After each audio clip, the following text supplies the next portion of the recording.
Oke, halo teman-teman semuanya. Jumpa lagi dengan Awan Chai di sini teman-teman ya. Duta Pajak Abal-abal. Pelatih konsultan pajak kita yang pertama dan satu-satunya di Indonesia ya. Kita akan live Instagram teman-teman gratis di channel Pajak Smart kita di Instagram maupun di YouTube ada channel kita juga ya. Setiap hari Senin jam 8 malam. Dan seperti biasa teman-teman, gua perlu disclaimer dahulu ya sebelum kita memulai bahwa semua yang gua sampaikan di video ini adalah pendapat pribadi gua 100% teman-teman ya. Ini bukanlah kajian akademis, tidak dapat dibuktikan kebenarannya juga, dan belum tentu juga sesuai dengan peraturan pajak yang berlaku ya guys. Nah, jadi kalau gua salah, tolong langsung dikoreksi guys ya. Nah, walaupun gua seorang konsultan pajak yang resmi ya teman-teman, tetapi isi video ini bukanlah saran profesional konsultan pajak, teman-teman ya. Anda semua tidak bisa dan tidak boleh menjadikan video ini sebagai satu-satunya pedoman ya bagi teman-teman untuk melaksanakan kewajiban perpajakan lu gitu ya. Karena masing-masing orang kan punya kasus pajak yang berbeda-beda guys. Nah, mohon teman-teman konsultasikan dengan konsultan pajak Anda masing-masing ya, atau ke penyuluh di KPP kalau teman-teman mau bertanya yang lebih spesifik lagi nih tentang perpajakan Anda gitu ya. Awan akan tersedia secara gratis dan langsung teman-teman ya di live Instagram Pajak Smart setiap hari Senin jam 8 malam. Oke? Kita promo dulu nih teman-teman yang belum tahu ya. Kita sekarang ada membership ya, program membership bagi teman-teman yang perlu diskusi langsung dengan gua, ada bisa bergabung di program membership kita. Teman-teman tinggal masuk ke website www.siapatakutpajak.com ya. Digabung semua www.siapatakutpajak.com. Teman-teman akan tergabung dalam WhatsApp membership bersama gua ya. Bebas diskusi setiap hari apa aja mau diskusikan. Dan teman-teman akan bertemu dengan Awan langsung ya dengan gua setiap hari Jumat malam jam 8 malam. Oke. Dan kita bebas saja membahas kasus-kasus apapun yang kita mau bahas ya. Nah, nanti membership ini teman-teman bisa bayar bulanan atau bayar tahunan gitu ya. Ada diskon khusus nih buat teman-teman untuk bergabung ke membership kita ya. Teman-teman tinggal masuk ke website www.siapatakutpajak.com ya. www.siapatakutpajak.com. Oke guys. Oke, sebelum dimulai kita akan silakan tulis di komentar ya kalau ada yang mau bertanya. Gue akan sampaikan informasi terbaru dari dunia persilatan perpajakan teman-teman ya. Nah, ini akhirnya Cortex punya manfaat teman-teman ya. Akhirnya Cortex punya ada gunanya bagi masyarakat. Ini dia, kita lihat. Jadi Cortex itu ada berita hari ini tanggal 8 Oktober ya. Cek penggunaan identitas non PKP bisa lihat faktur pajak masukan lewat Cortex. Jadi selama ini kan orang punya masalah ketika gue dibikinin faktur pajak oleh orang lain, gue tidak tahu gitu loh. Gue baru tahu ketika dipanggil oleh AR atau kena SP2DK atau pemeriksaan. Ini kan cilaka bos. Jangan sampai ketika tiba-tiba dipanggil oleh AR ditemukan ada data pembelian gue sekian miliar gitu. Padahal gue tidak pernah membeli barang di situ. Nah, masalah ini akan diselesaikan oleh Cortex. Di mana Cortex bisa langsung kasih kita data kalau ada orang yang buka faktur pajak kepada kita. Walaupun kita ini bukan PKP. Oke? Kalau PKP mah wajar ya. Kalau PKP mah otomatis langsung ketahuan di e-fakturnya. Tetapi kalau bukan PKP, gimana dong gue bisa tahu kalau ada orang yang buka faktur pajak atas nama gue? Nah, ini dia solusinya. Kita baca ya. Cortex Answering System ya, CAS ya, memiliki fitur yang mampu mencegah kesalahan penggunaan identitas wajib pajak dalam membuka faktur pajak ya. Meski tidak berstatus PKP, WP dapat melihat faktur-faktur yang mencantumkan nama dia sebagai pembeli barang kena pajak atau JKP. Kita bisa memberikan flagging. Transaksi dalam faktur ini tidak ada kaitannya dengan saya. Ini bisa kita flagging. Oh, mantap banget teman-teman ya. Jadi, kalau ada faktur pajak masukan atas nama kita dan kita merasa tidak pernah beli di situ, kita bisa flagging. Kita bisa serang balik. Kita bisa tembak balik bahwa itu bukan gue yang beli loh. Gue tidak pernah beli loh. Nah, nanti si pihak penerbit bisa kena faktur pajak palsu ya. Atau kena pidana bahkan ya di bidang perpajakan. Ini bagus teman-teman ya, ini bagus banget supaya orang tuh nggak sembarangan buka faktur pajak ke kita gitu ya. Lalu diminta klarifikasi data ke si pembuat faktur. Nah ini bagus ya, kata Pak Penyuluh Bapak Iqbal Ramadian. Ini bagus banget ya. Jadi jangan sampai kita dibikin faktur pajak oleh orang lain atas nama kita nggak tahu apa-apa. Tiba-tiba kita dipanggil sama AR. Jangan sampai begitu ya, sekarang sudah bisa enak banget. Tapi mudah-mudahan ini betul ya, sesuai dengan janji teman-teman ya. Jangan sampai Cortex ini malah amburadul. Menu e-tax invoice akan tetap tersedia dalam aplikasi Cortex wajib pajak non-PKP ya. Nah, bagus nih teman-teman ya. Jadi wajib pajak yang non-PKP tetap bisa punya aplikasi e-tax invoice di dalam aplikasi Cortex dia. Ini bagus banget ini. Luar biasa ya. Menu e-tax invoice bagi non-PKP tidak punya fitur membuat atau mensubmit faktur pajak. Namun, dia boleh melihat faktur yang mencantumkan diri dia sendiri. Ini bagus, teman-teman. Yang ini luar biasa. Ini terobosan. Ya, dari dulu sih. Dari dulu mesti lu bisa begini gitu. Kenapa baru sekarang? Tetapi kan lebih baik terlambat daripada tidak sama sekali. Ya kan? Walaupun tidak ada menu create invoice dan submit invoice, tetapi nanti akan ada menu untuk melihat faktur yang menggunakan identitas kita sebagai pembeli. Ini luar biasa ya. Sebagaimana ditampilkan dalam simulator Cortex, daftar pajak masukan yang mencantumkan diri kita sebagai pembeli nanti bisa diakses pada menu e-tax invoice lalu menu input pajak. Luar biasa ya.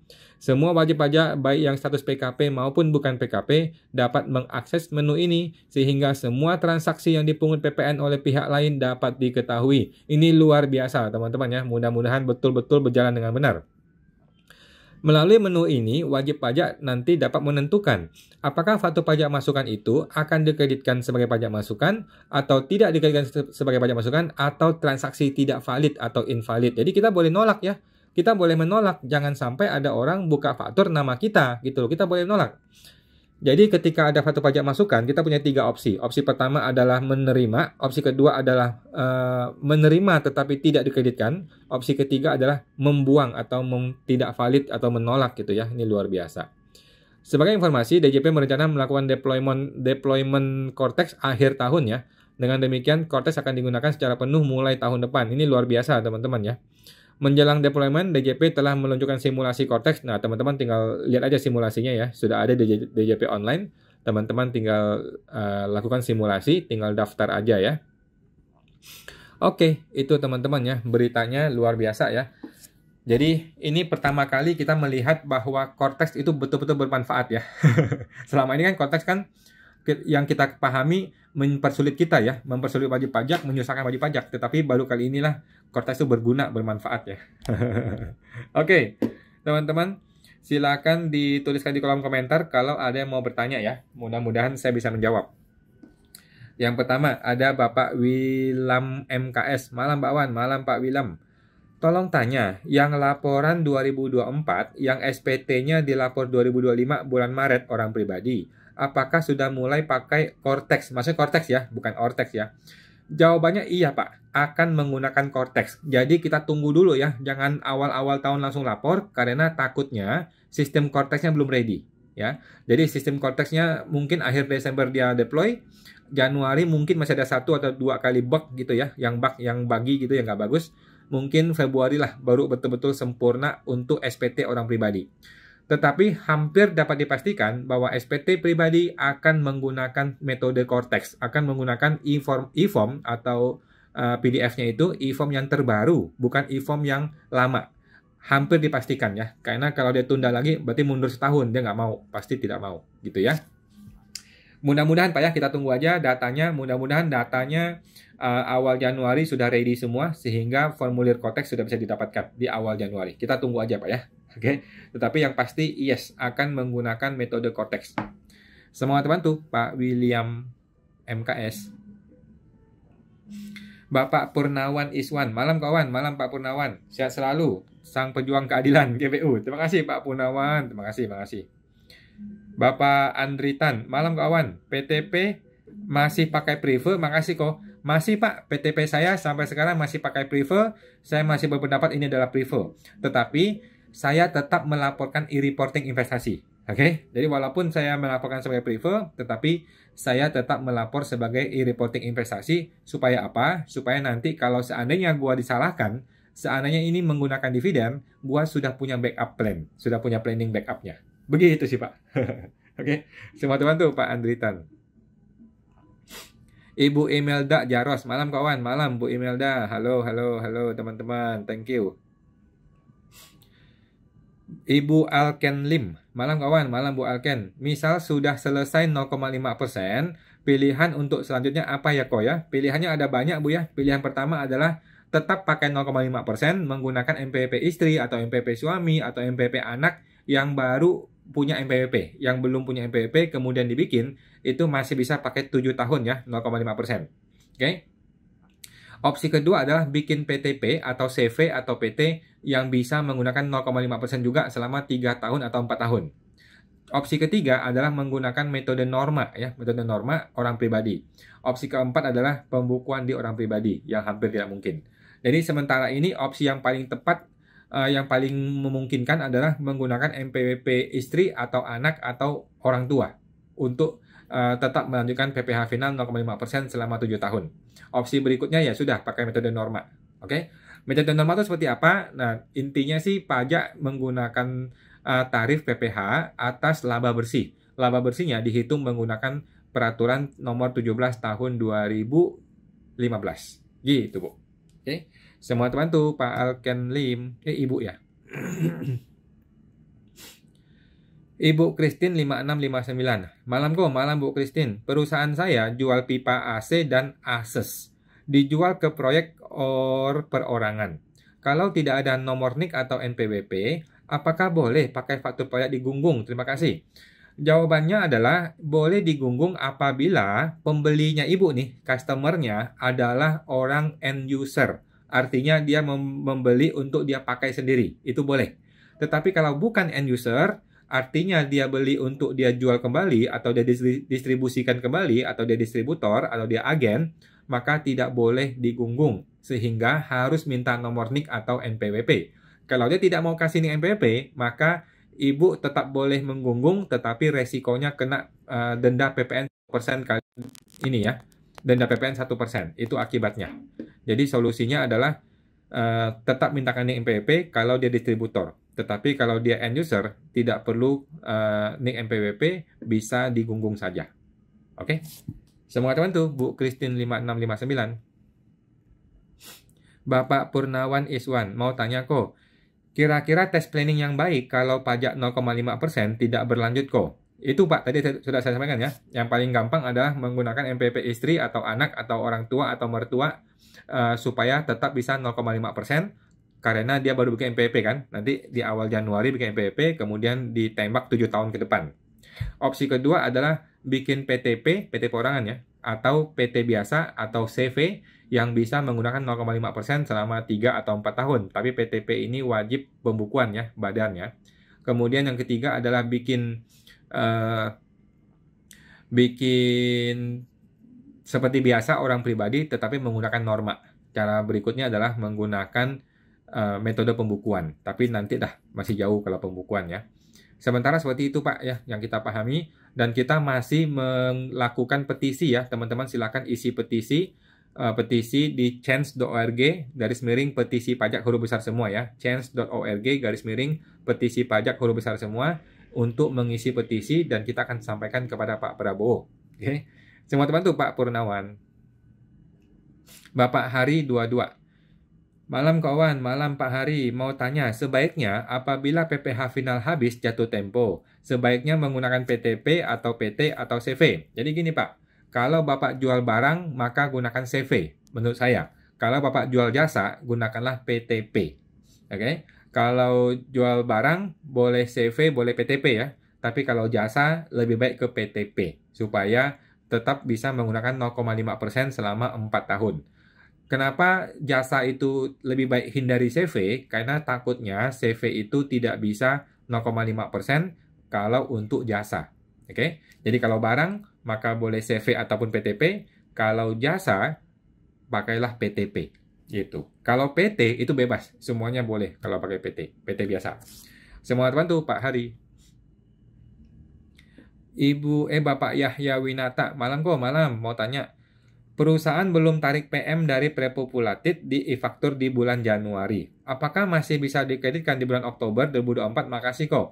Jawabannya tidak bisa Pak ya. Bapak harus pembetulan di masa Januari, kreditkan dia di masa Januari, kemudian LB-nya dilempar ke masa Oktober. Begitu caranya Pak ya. Setahu saya begitu ya. Jadi Bapak mesti kembali ke PPN masa Januari, lakukan pembetulan SPT masa Januari, masukkanlah PM tersebut, kemudian muncul LB kan, LB-nya dikompensasi ke masa Oktober 2024. Setahu saya begitu. Karena PPN itu tidak bisa dikompensasikan lebih dari 3 bulan. Oke. Semua teman tuh Pak Yahya Winata. Bapak Bong Perdi, malam Pak Bong. Mau tanya, kalau mau ajukan permohonan pengurangan angsuran apa nih Pak? Terpotong. Angsuran apa Pak? Terpotong ya. Angsuran apa nih Pak? PPh 25 atau apa? Kalau PPh 25 tinggal bikin surat aja Pak ya. Kalau PPh 25 tinggal bikin surat, minta permohonan pengurangan, nanti akan dibalas oleh KPP. Oke.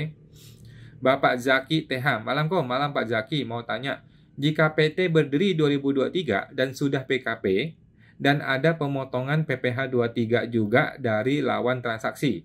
Tapi AR meminta di tahun pertama harus pakai tarif umum.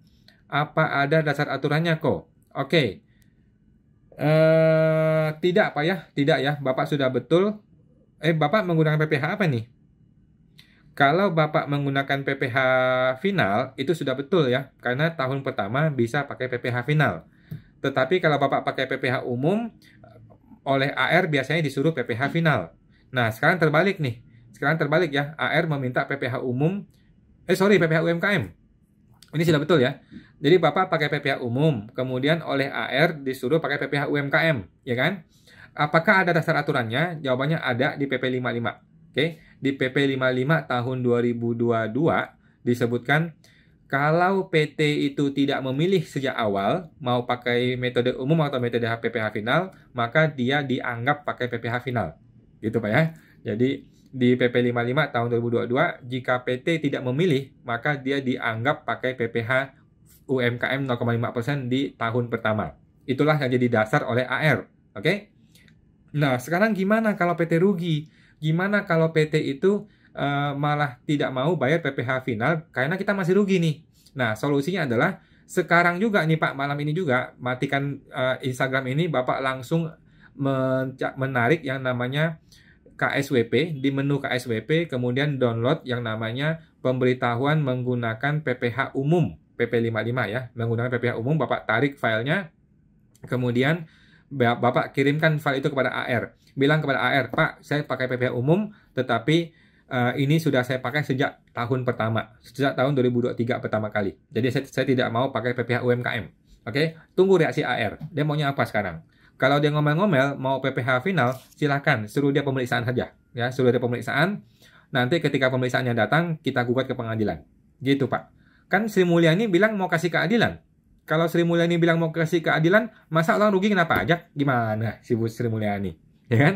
Nah, kita balas dia dengan argumen Sri Mulyani. Sri Mulyani bilang mau kasih keadilan kepada masyarakat.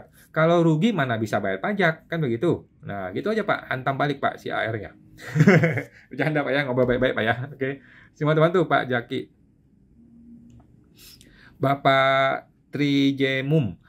Apakah NPWP untuk PT yang rugi terus bisa ditutup? Jawabannya bisa Pak, tetapi sebaiknya jangan ya, jangan ditutup. Bapak lapor aja nihil ya, lapor tiap tahun saja di awal tahun sebelum akhir April, laporlah SPT nihil. Oke? Rugi ya nggak apa-apa, yang penting jangan LB gitu. Kalau rugi kan berarti SPT nihil kan? SPT nihil nggak ada masalah. Tetapi kalau Bapak tutup NPWP akan ada pemeriksaan. Jadi sebaiknya tidak perlu. Gitu ya. Jadi biarlah lapor setiap tahun satu kali, lapor nihil saja nggak ada masalah. Oke? Semua teman tuh Pak Trijemum. Bapak Ahmad Farhan 3. Tetapi kerugiannya lebih banyak menurut saya kok. Oke, tadi Pak Ahmad mengenai apa tadi ya? Pak Ahmad tadi mengenai apa ya? Terpotong Pak Ahmad. Lupa saya Pak Ahmad tadi mengenai apa ya kerugiannya ya? Mohon maaf nih Pak Ahmad, boleh diketik lagi Pak Ahmad Farhan.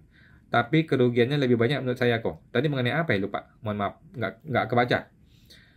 Ibu Lisa Mona 1183. Malam Bu Lisa. Pembelian jika non-PKP, gimana untuk catat notanya? Apakah diakui? Jawabannya tetap diakui, Bu ya. Tetapi PPN-nya 0%. PPN-nya 0, tidak ada. Tetap diakui seperti biasa, Bu. Jadi notanya dianggap sebagai pembelian biasa, tidak ada PPN-nya. Gitu aja. Oke? Semua teman tuh, Bu Lisa Mona 1183. Ibu Etnik Cash. Malam Bu Etnik. Mau tanya. Dapat SP2DK ketidaksesuaian data uang di bank dengan SPT 2021. Dan sudah diklarifikasi bahwa Selisih uang bank itu adalah hibah orang tua 2020, tapi belum dilapor di SPT 2020. Oke, terus jika pembetulan SPT sekarang, apakah kena denda? Apakah harus ikut PPS? Jawabannya tidak kena denda, Pak Ibu ya. Jadi langsung saja malam ini juga Ibu pembetulan SPT 2020 betulkan, 21 betulkan, 22, 23 betulkan semua. Oke, masukkan nilai harta tersebut, kemudian catatlah sebagai penghasilan hibah yang tidak kena pajak dari orang tua. Dan tidak perlu ikut PPS ya, kan sudah lewat ya. PPS sudah lewat ya Bu, jadi tidak bisa ikut PPS lagi. Gitu Bu. Gitu aja, langsung pembetulan, kemudian masukkan hartanya, dan kasih tahu ke AR, Pak AR saya sudah pembetulan. Gitu aja. Oke, semua teman tuh, Pak Ethnic Case. Bapak Bong Perdi menggunakan dasar hukum apa ya? Tadi Pak Bong Perdi mengenai apa ya? Lupa. Tadi Pak Bong Perdi mengenai permohonan pengurangan angsuran. Ini angsuran apa nih Pak? PPh 25 atau PPh apa? Kalau PPh 25 ada undang-undangnya Pak. Saya lupa di KUP atau di mana gitu. Ada aturannya. Bapak tinggal cek di undang-undang KUP kalau nggak salah ya. Orang bisa mengurangkan PPh 25 dengan surat permohonan. Oke? Atau undang-undang PPh. Coba undang-undang PPh atau undang-undang KUP. Oke Pak? Semua teman tuh Pak Bong Perdi. Kemudian Bapak Kristabian B. Misal pembetulan SPT Badan 2022 karena belum pernah lapor SPT Masa PPh 21. Misal tidak ada pajak terhutang. Apakah dendanya hanya administrasi 1,2 juta atau juga ada denda bunganya? Jawabannya tidak ada Pak, sudah itu aja 1,2 ya, karena denda tidak lapor kan, gitu aja. Tidak ada denda yang lain karena Bapak kan tidak ada tambahan pajak. Gitu Pak, sudah betul ya, cukup 1,2 aja nanti dibayar kalau ada dendanya, kalau ada STP. Oke, semua teman tuh Pak Chris Fabian. Bapak Leo Hasan, NPP saya 2005, saya ini UMKM, jadi hitungan 7 tahun, oke, 7 tahun Bapak adalah 2024 ya, selesai ya. Jadi semua orang yang punya NPWP di 2018 atau sebelumnya, maka 7 tahun itu adalah berakhir di Desember 2024 tahun ini. Oke, mungkin masuk Bapak 2025 ya. Kalau masuk Bapak 2025, maka 7 tahun itu adalah dari 2025. 2025, 26, 27, 28, 29, 30, 31 ya. Kalau Bapak bikin di 2025, maka 7 tahun itu Desember 2031. Oke.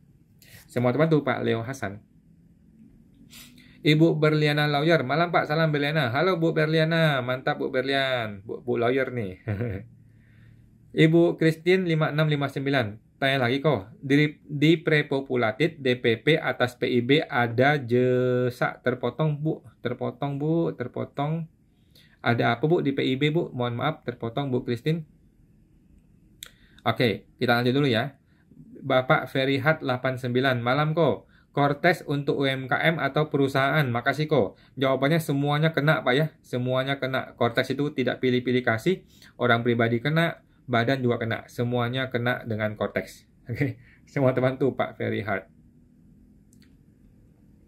Ibu Berliana TA, gimana Bu Berlian? Bapak Andrean Surya, dan apa benar laba ditahan bisa diperiksa ya Terpotong nih teman-teman, banyak yang terpotong ya. Saya nggak ngebaca awalnya Pak Andrea. Apa benar laba ditahan bisa diperiksa? Jawabannya bisa-bisa aja Pak ya. Jadi semua kasus bisa diperiksa ya. Laba ditahan tuh normal-normal aja sih, nggak ada masalah. Ketika pemeriksaannya kita sampaikan apa adanya. Gitu Pak. Oke, semua teman tuh Pak Andre Nasuria. Bapak Leo Hasan. Malam Pak Leo. MPP saya terdaftar 2005. Saya UMKM. Jadi hitungan 7 tahunan dimulai dari PP 23 2018 kan Jadi berakhir 2024 ya. Jawabannya betul Pak Leo ya. Jadi Desember tahun ini selesai. Gitu. Semua orang yang punya MPP di 2018 atau sebelumnya, maka 7 tahunnya berakhir di Desember 2024 tahun ini selesai. Oke? Semua teman tuh Pak Hasan. Ibu Berliana Lawyer.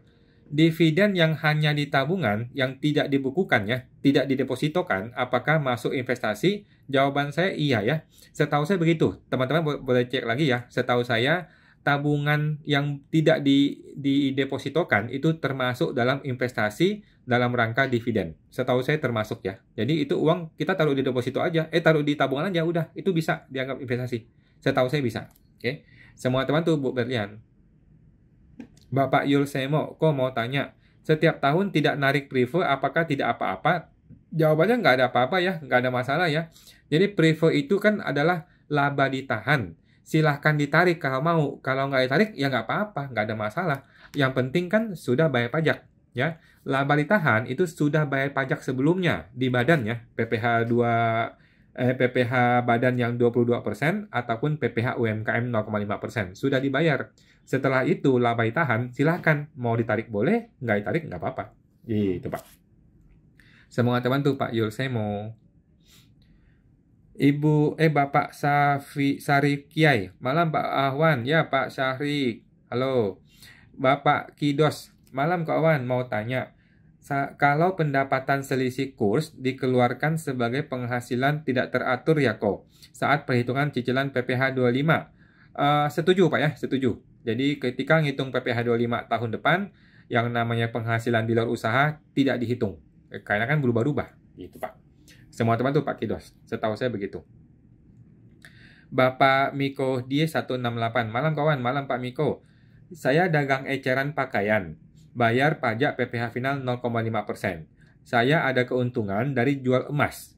Apakah bayar pajaknya boleh pas nanti lapor SPT dan potong PTKP dulu ya kok? Dan pakai kode apa? Jawabannya bisa Pak ya, nanti di SPT tahunan saja, tidak perlu dibayar sekarang. Tidak ya, nanti di tahunan. Kemudian potong PTKP dahulu ya? Jawabannya iya. Ya, yang namanya penjualan emas, keuntungan dari penjualan emas itu nanti akan dipotong PTKP dahulu, baru kena pajak. Oke, kemudian kode apa? Maksud Bapak kode billing ya? Kalau kode billing 411125-200 kalau SPT tahunan ya. 411125 itu ciri-ciri PPh orang pribadi, kemudian 200 itu tahunan. Gitu ya. Semua bantu Pak Miko. Makasih kok sama-sama. Bapak Edi Afro 308. Malam kawan, malam Pak Edi. UMKM sudah pakai MPP istri. Cara laporan pajak kita bagaimana? Apa dibuat nihil, dikurangin biaya hidup? Terima kasih. Jawabannya nihil aja Pak ya. Jadi kita nihil saja, tetapi kan belum tentu nihil. Siapa tahu Bapak punya penghasilan dari sewa, atau dari bunga deposito, atau bunga saham, atau apa gitu kan. Jadi kalau tidak ada penghasilan ya sudah nihil. Tetapi kalau Bapak masih punya penghasilan di luar dari dagang, ya silakan dilaporkan. Gitu Pak. Apakah kurangi biaya hidup? Yes. Jadi harta Bapak naik atau turunnya berdasarkan penghasilan kurangi biaya hidup, kan gitu. Kalau Bapak hartanya naik terus, berarti kan ada penghasilan, entah dari bunga deposito, atau dari saham, atau dari apapun, gitu. Tapi kalau tidak ada penghasilan, maka sewajarnya harta akan turun, senilai biaya hidup. Biasa sih gitu. Oke, semua teman tuh, Pak Edi Afro 308. Bapak Alken Lim, kalau misal kita ambilnya norma, apakah harus menggunakan pembukuan atau bisa hanya pencatatan kok? Jawabannya adalah pencatatan, Pak ya. Yang namanya norma itu pencatatan. Oke, pencatatan adalah norma. Norma adalah pencatatan. Oke, kalau pembukuan maka lupakan norma. Kalau orang pembukuan maka PPh-nya langsung dihitung berdasarkan pembukuan dia. Gitu Bu ya. Jadi dari pembukuan langsung dilihat laba ruginya, ada labanya berapa rupiah, itulah yang kena pajak. Oke, langsung hitung laba rugi di situ. Kalau dia pencatatan, barulah pakai norma. Kalau dia pakai norma, artinya dia pencatatan. Kalau dia pembukuan, artinya tidak pakai norma. Gitu ya. Semua teman tuh Pak Bu Alken Lim. Bapak Kahari, makasih sama-sama. Bapak Harset 2013. Malam kawan, malam Pak Harset. MPP anak baru 3 tahun nih, belum 7 tahun. Apakah masih digunakan? Jawabannya masih Pak, silakan dipakai terus selama 4 tahun lagi ya, sampai 7 tahun. Boleh Pak, silakan dipakai. Semua teman tuh Pak Harset. Ibu Yuna Krismadita. Malam kawan, malam Bu Yuna. Untuk membangun menggunakan kontraktor yang punya izin, kan kena PPh 2%. Tetapi kenapa pihak kontraktor menolak kok? Karena katanya dia akan kena pajak 10%. Solusinya gimana ya kok? Oke, ini mesti diperjelas Bu, maksud dia bagaimana? Kontraktor itu yang kena 10% itu PPN ya, bukan PPH. Itu kan namanya PPN 11% ya, bukan 10% seharusnya, tetap kena 11%, PPN namanya. Tetapi yang Ibu mau potong ini itu adalah PPH, bukan PPN. Nah, ini berbeda. Jadi yang 11% atau 10% itu kemungkinan besar PPN, sementara yang Ibu mau potong adalah PPH. Jadi Ibu sudah betul.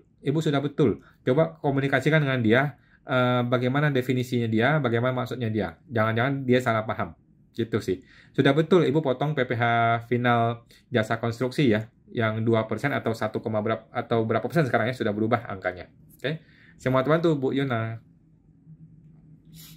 Ibu Rence 88. Halo kawan, halo. Saya mau tanya, misalnya denda telat bayar piutang itu objek PPN atau bukan? Saya rasa bukan Bu ya, saya rasa bukan kalau denda telat bayar piutang. Dibikin di surat perjanjian aja Bu ya, dibikin di surat perjanjian bahwa itu bukan objek PPN sih seharusnya sih, karena itu bukan usaha. Jadi kan itu tidak dalam rangka kegiatan usaha seharusnya kan kita hutang piutang, kita kan tidak berniat untuk itu tidak dibayar gitu kan. Jadi seharusnya itu nggak kena PPN sih. Sepemahaman saya begitu ya, karena itu tidak dalam rangka usaha. Oke. Semua teman tuh, Bu Rence 88. Bapak Kidos mau tanya, PMK 66 kan harus buat daftar nominatif untuk natura dan kenikmatan. Sanksinya apa ya kok kalau tidak buat? Karena tidak dilampirkan sanksinya di PMK. Tidak seperti daftar nominatif promosi bisa dikoreksi fiskal. Saya rasa ujung-ujungnya akan kena koreksi fiskal, Pak. Ya, kalau kita sudah potong PPh 21, berarti kan dia sudah tidak permasalahkan di PPh. Tetapi kan akan dia permasalahkan ini bisa atau tidak bisa dibiayakan. Sehingga potensi dikena koreksi fiskal. Saya rasa akan ke arah sana ya. Kalau memang nggak ada DAFNOM, kemudian sudah dipotong PPh 21, ya pasti dikoreksi fiskal. Ujung-ujungnya itu. Oke. Semua teman tuh, Pak Kidos. Ibu Cecilia Teja, malam Pak Wan, malam Bu Cecilia. Ibu Christine 5659, kok untuk PPN atas PIB boleh dikreditkan maksimal 3 bulan juga ya kok? Jawabannya iya Bu ya, sama saja tetap maksimal 3 bulan dikreditkan. Setahu saya begitu Bu. Oke. Semua teman tuh Bu Christine. Bapak Hari Jonoko, kalau mau pindahkan usaha UMKM ke anak, kita perlu lapor yang seperti apa ya? Atau hanya lapor saat isi SPT di awal tahun? Jawabannya betul Pak ya. Kita nggak perlu bikin surat apapun kepada orang pajak, kita tidak perlu ngomong apapun, kita langsung berhenti bayar pajak saja, kemudian kita lapor SPT setiap awal tahun saja. Seperti biasa Pak, seperti biasa. Hanya saja kali ini Bapak tidak ada lagi bayar pajak bulanan. Digantikan oleh anak yang usaha dia yang bayar bulanan. Kira-kira seperti itu. Oke, semua teman tuh Pak Harijo Noko. Bapak Harset 2013. Malam kawan, malam Pak Harset. MPP anak 3 tahun 2022 nih ya. 22, 23, 24. Apakah tarif UMKM 0,5% masih bisa digunakan? Jawabannya masih bisa Pak ya. Kan 7 tahun nih. 2022, 23, 24, 25, 26, 27, 28. Masih bisa sampai Desember 2028 Pak. Santai aja. Oke, semoga teman tuh Pak Harset. Ibu Anissa Nasution. Malam kok, malam Bu Anissa.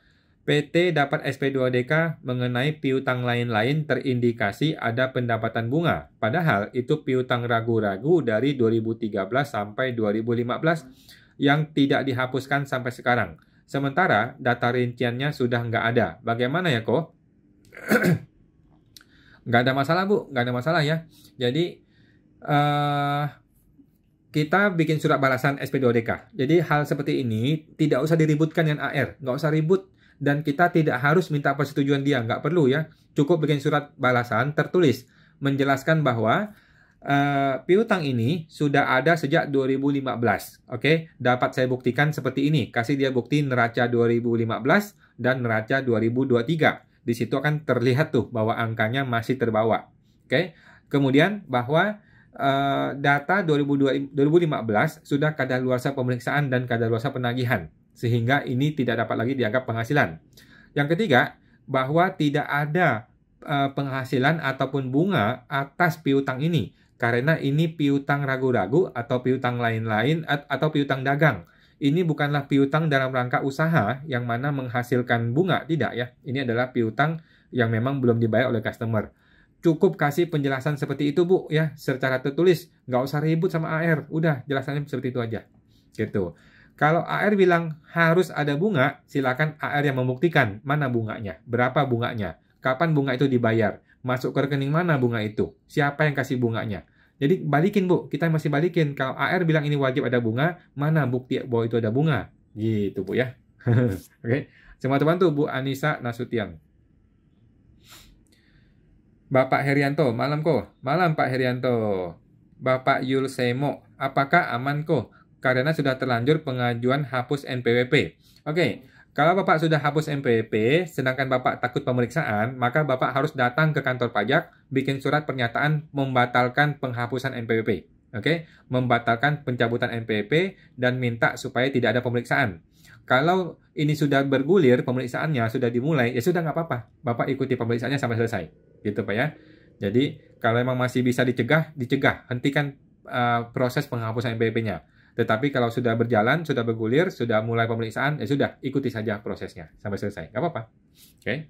Semua teman tuh, Pak Yosemo.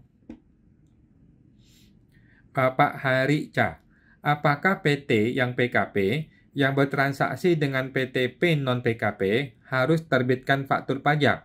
Jawabannya adalah siapa yang menjual.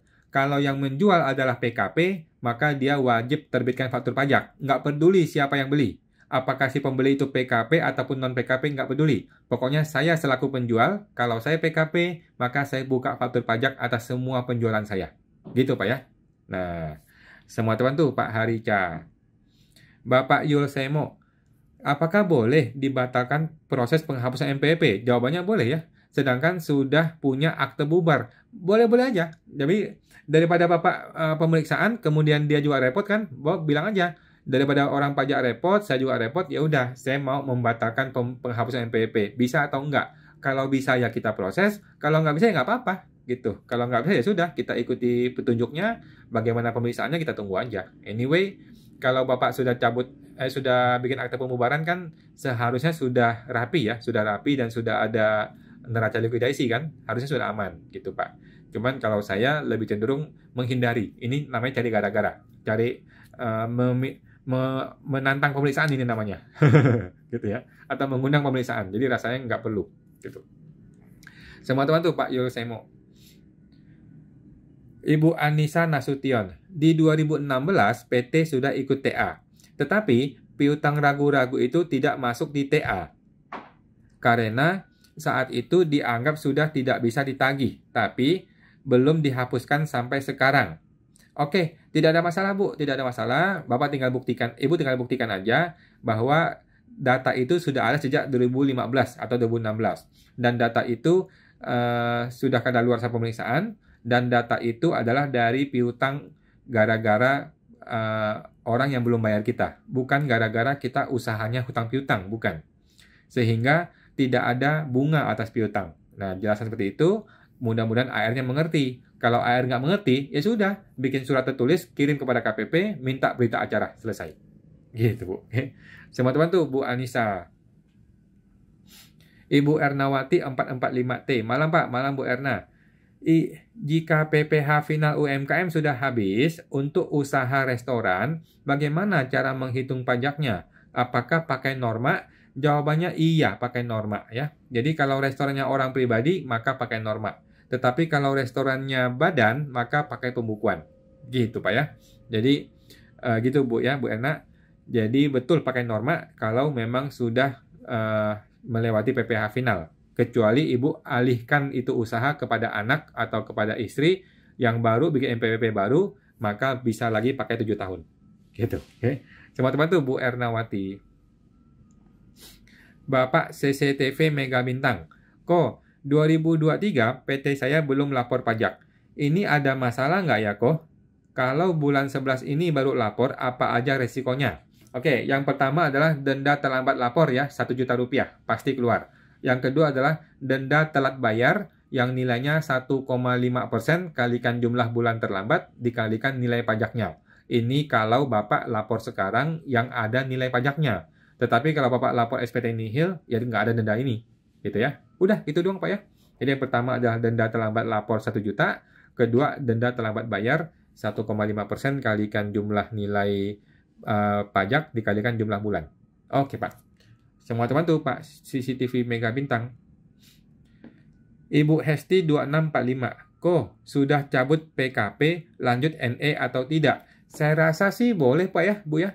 Kalau Ibu sudah berhasil cabut PKP, berarti kan sudah melewati tahapan pemeriksaan ya.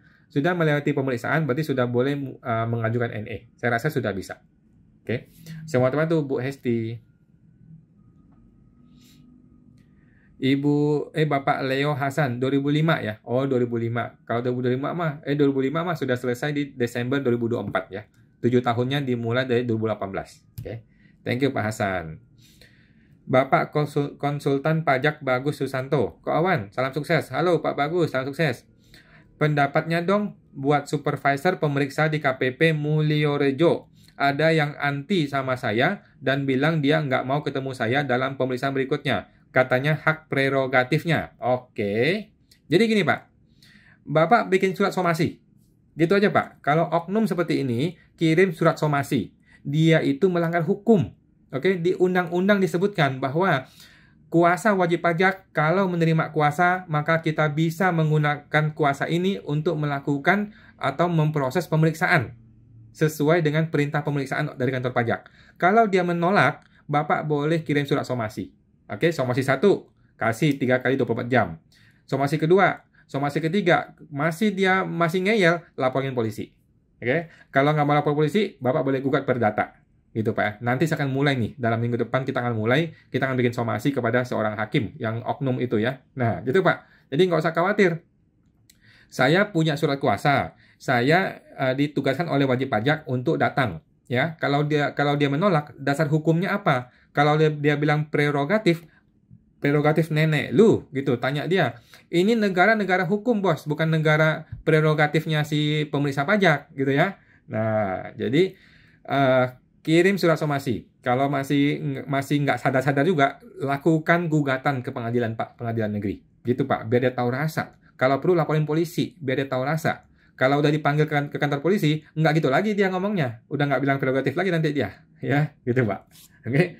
Semua teman tuh Pak Bagus Susanto. Bapak Herianto Susanto Ang.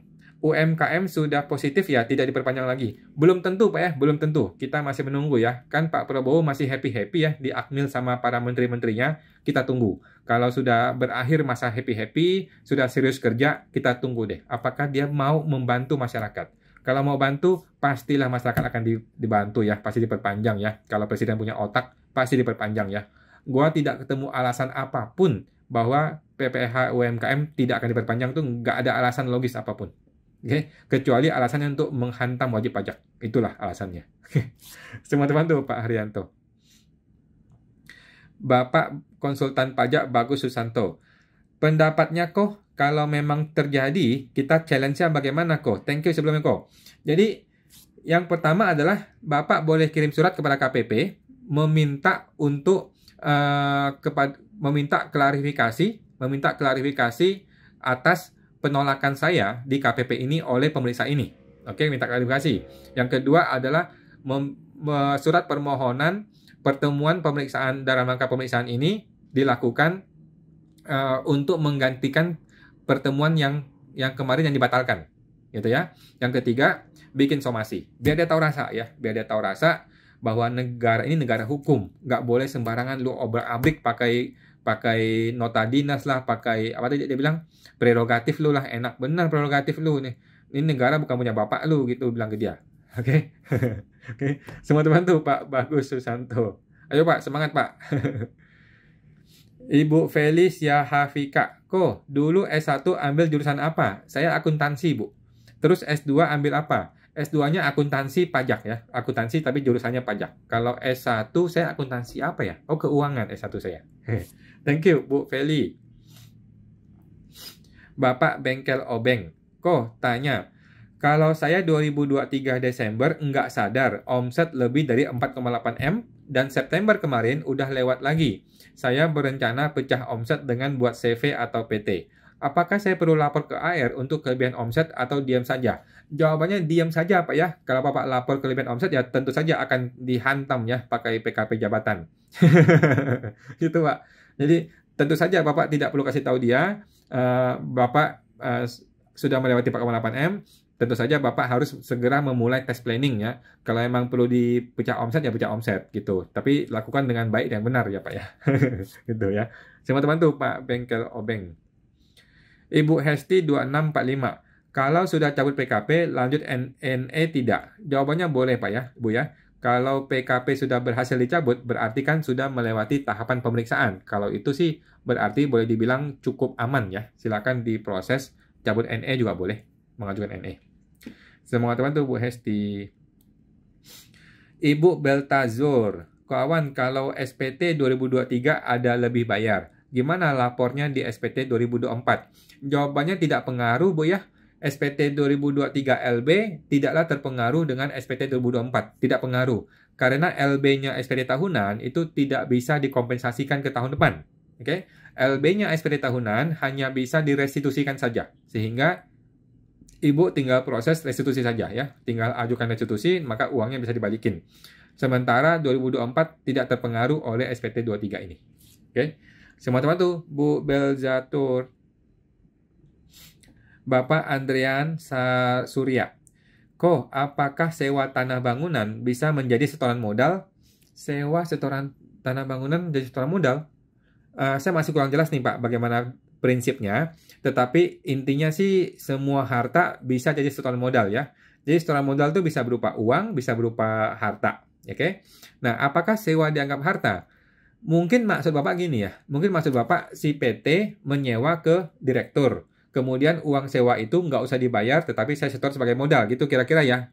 Nah, kalau gitu sih seharusnya bisa-bisa aja.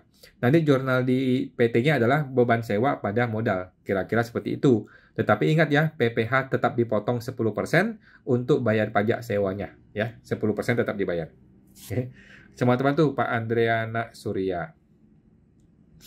Ibu Hesti 2645. Kok sudah cabut PKP, lanjut NE tidak? Jawabannya boleh Bu ya, silakan lanjut NE, boleh. Bapak FAP sedang magang. Kok faktur pajak masukan kan ada pilihan mau dibiayakan atau mau dikreditkan. Tes planning lebih oke yang mana ya? Jawaban saya adalah dikreditkan Pak ya. Jadi PPN masukan itu memang sudah sewajarnya untuk dikreditkan. Jadi sebaiknya dikreditkan aja. Gitu Bu, Pak ya. Semua teman tuh Pak FAP sedang magang. Bapak Syarif Kiai. Malam Pak Wan. Ya, malam Pak Syarif. Bapak Bugi Prada. Malam Pak Wan. Malam Pak Bugi. Kalau bonus penghargaan untuk customer orang pribadi yang telah mencapai target penjualan, kita terlanjur potong PPh 23 15%. Apakah tidak masalah? Jawabannya tidak masalah dan memang seperti itu yang betul Pak ya. Bapak sudah benar. Jangan diubah-ubah lagi Pak. Sudah betul. Yang namanya bonus atau hadiah kepada orang yang bukan karyawan kita memang sudah betul dipotong PPh 23 sebesar 15%. Itu sudah betul Pak ya, tidak perlu diubah lagi. Sudah benar. Semua teman tuh Pak Bugi. Bapak Bugi Prada. Soalnya kalau dipikir-pikir PPh 23 yang dipotong itu masih bisa jadi kredit pajak bagi WP orang pribadi customer tersebut. Benar Pak ya, benar. Jadi walaupun dia dipotong PPh 23 besar 15%, tetapi dia tetap boleh mengkreditkan PPh tersebut. Jadi dia tidak rugi. Bapak sudah benar Pak ya, silakan dilanjutkan. Sudah betul, nggak ada masalah. Semua teman tuh Pak Bugi. Ibu Cita Gita, Pak, kalau saya baru buat NPWP, saya jualan kecil-kecilan dagang minuman. Itu pajaknya apa ya? Oke. Paling gampang, Ibu adalah menggunakan PPh final UMKM 0,5%. Oke. Ibu harus menghitung dari omset 0 sampai 500 juta, itu tidak usah bayar pajak. Setelah omset 500 juta, Ibu bayar 0,5%, dibayar setiap bulan, ya di bulan depannya, di maksimal tanggal 15. Oke. Jadi dari 0 sampai 500 juta, nggak usah bayar pajak. Setelah 500 juta, berapa nilai omset itu dikalikan 0,5%, dibayar setiap bulan. Udah, begitu aja Bu ya, PPh final UMKM segampang itu. Semoga teman tuh Bu Cita ya, Ibu bisa menggunakan selama 7 tahun ke depan. Ibu Talisa de Ferencie. Malam kok, maaf pertanyaan saya di skip. Terpotong Bu Tali, Pak Tali, mohon maaf ya, boleh diketik lagi. Kadang-kadang ini internet saya nih. Kadang-kadang internet orang sudah nanya tapi nggak keluar gitu ya. Mohon maaf ya Pak ya. Tolong diketik lagi. Bapak Harset, makasih sama-sama. Bapak Alki 22. Apakah premi asuransi kena pajak PPN? Setahu saya enggak ya. Apakah harus potong PPh 23? Saya rasa tidak. Setahu saya enggak. Premi asuransi itu dikecualikan dari objek PPN maupun PPh dipotong. Setahu saya begitu Pak ya. Coba cek ke perusahaan asuransinya. Coba cek ke perusahaan asuransinya apakah dipotong PPh. Saya rasa enggak, karena mereka itu memang industri khusus, memang dibebaskan dari PPN atau memang sudah ada PPN-nya di situ. Coba cek lagi ke perusahaan asuransinya Pak ya. Oke. Semua teman tuh Pak Alki 22. Ibu Hesti, kalau sudah cabut PKP lanjut NE tidak? Jawaban saya boleh Bu ya, silakan di NE kan. Bapak Alken Lim, kok kalau norma bisakah pakai pembukuan? Kalau bisa, pajaknya dihitung dari laba bersih atau dari apa ya?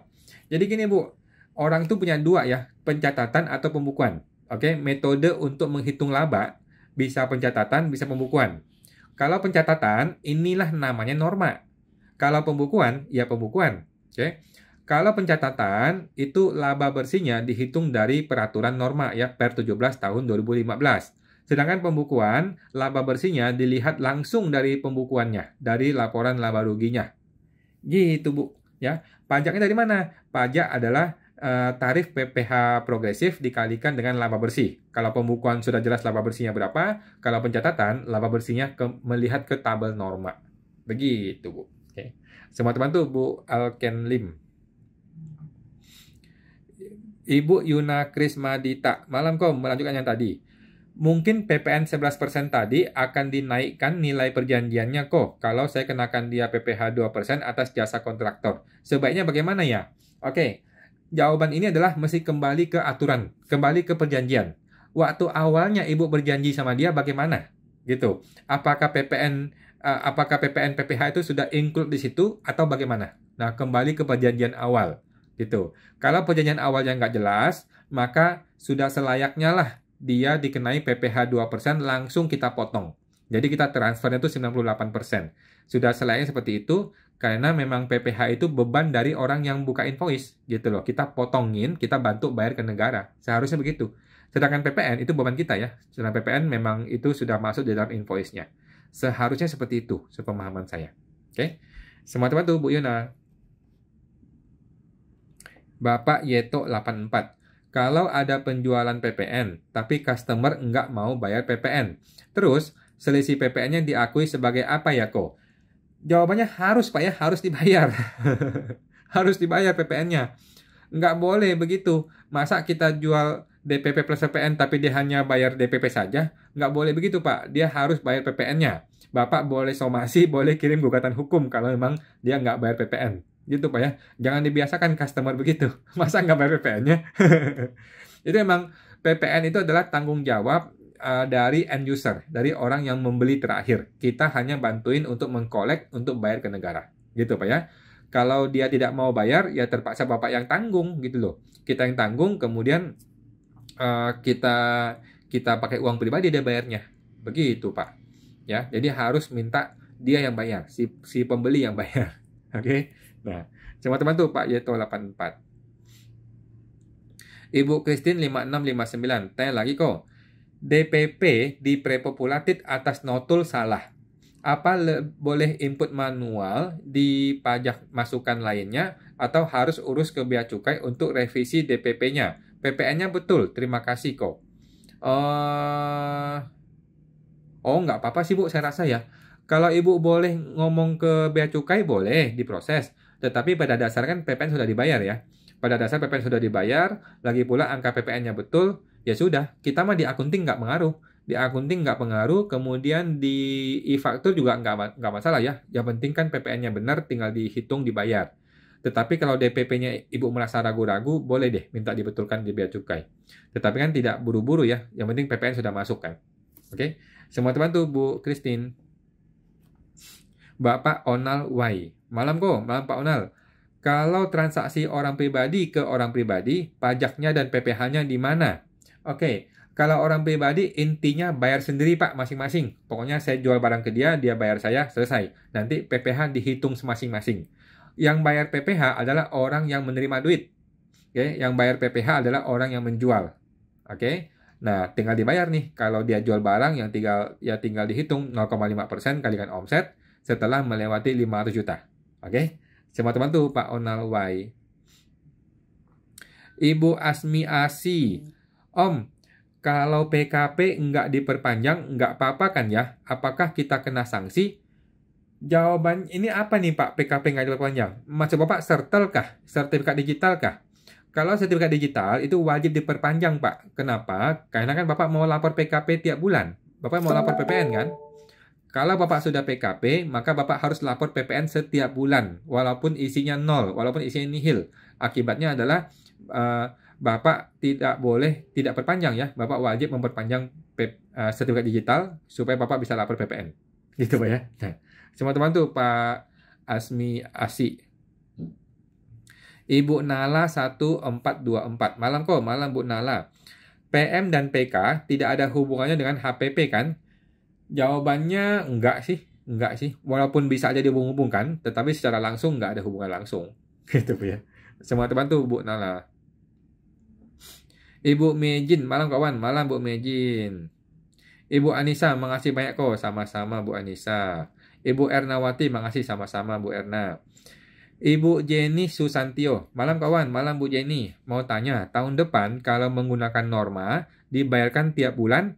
Jawabannya adalah untuk pertama kali di 2025 itu tidak usah bayar PPh 25. Nanti dibayar di tahun 2026 awal di SPT tahunan, langsung dibayar di PPh 29 tahunan.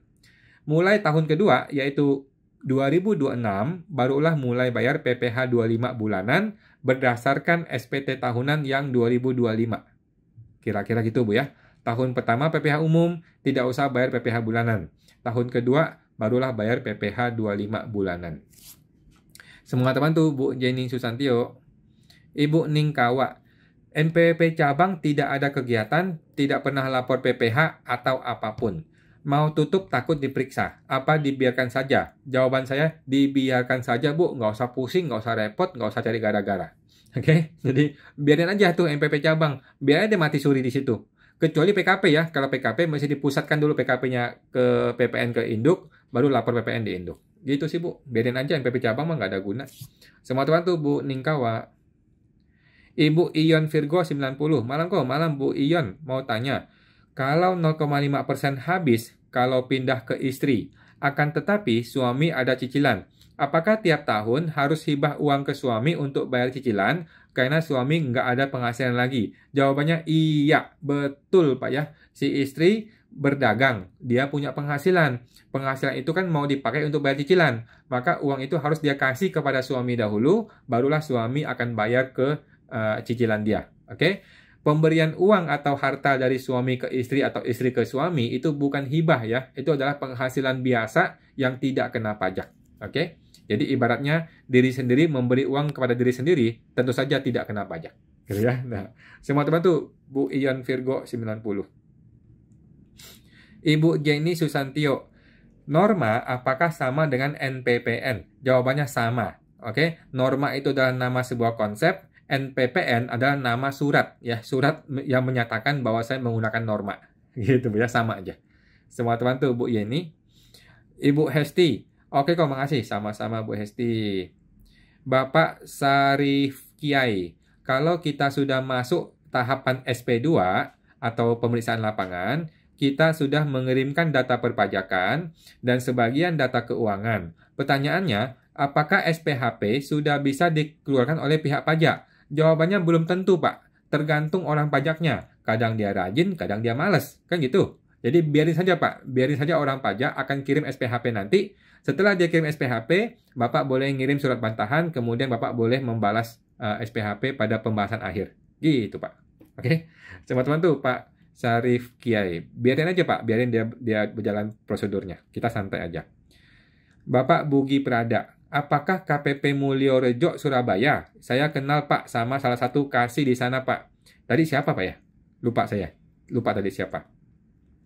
Orangnya enak Pak. Mungkin itu salah satu oknum Pak. Maybe ya, maybe saja, mungkin saja ya. Jadi sekarang ini lagi gila-gilaan, oknum ada di mana-mana, kita harus standby, harus siap. Thank you Pak Bugi. Lanjut.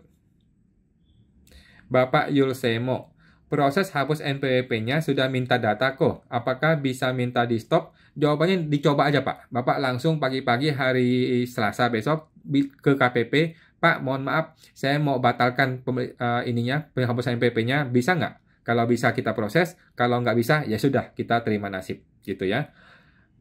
Karena data yang diminta seperti buku besar tidak ada karena PT hanya pinjam PT saja, tidak ada pembelian apapun. Oke, nggak ada masalah Pak, Bapak coba aja.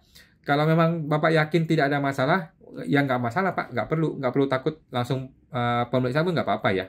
Kecuali Bapak merasa ragu-ragu gitu ya. Nah, kalau ragu-ragu, maka boleh dihentikan pemeriksaannya atau penghapusannya. Mudah-mudahan bisa. Kalau nggak bisa, ya sudah ikuti prosedurnya, nggak ada masalah gitu. Gitu sih Pak ya, nggak masalah sih. Kalau Bapak yakin memang ini sudah bersih, sudah nggak ada masalah, ya biar aja proses pemeriksaan nggak apa-apa. Semua teman tuh Pak Yulsemo. Bapak Chung Linda, Ibu ya. Apakah hutang ke pemegang saham harus ada bunga?